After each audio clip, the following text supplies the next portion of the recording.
გეები და ჭინჭრები. გუში დედაჭი кайფი მოგურა. მე მარტყალი ყოფილა, ხო და ეს რა თქმა.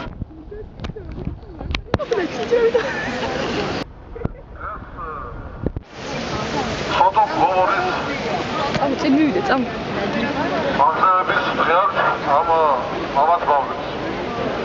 ხომერქმა ცოტა გოვორი დასაჯა, გაანადგურა იქ ვინც იყო.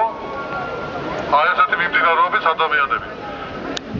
ესე იგი, მთლიანად გაანადგურა ის ქალაქი, ორი ქალაქი და იმ ადგილას დღესაც კი არაფერი არ არსებობს. ეხლა რა გვინდა ჩვენ? დაუშვათ ეს პარადი, ესე ვთქვათ, დღესასწაული ამათი, პარასკევ დღეს, თანაც ამ ესე ვთქვათ, სულელმა სააკაშვილმა გამოაცხადა ის, რომ ესე იგი, გლოვის დღეო და აღლუმს გვიტარებს აქ, ამ მიმებს, გეების აღლუმს. და არანორმალური კაცია ეს.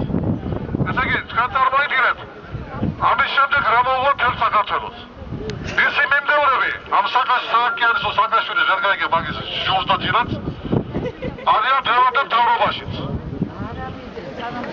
ესე იგი, რესპუბლიკელების თავმჯდომარე, ზოგიერთები ძალიან აქტიურობენ ამასთან დაკავშირებით და თორეს ეს ყოველია ჩატარდეს საქართველოში.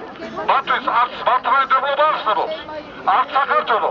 ესენი არიან კოსმოპოლიტიკანები, რომელთათვის არ არსებობს საზღვრები. რაღაცა ჩაუდიან თავში, რაღაც ისრაელი აზრი და საქართველო თურმე ყველასია, გარდა ქართველების. ამას არ დაუშვებთ ჩვენ.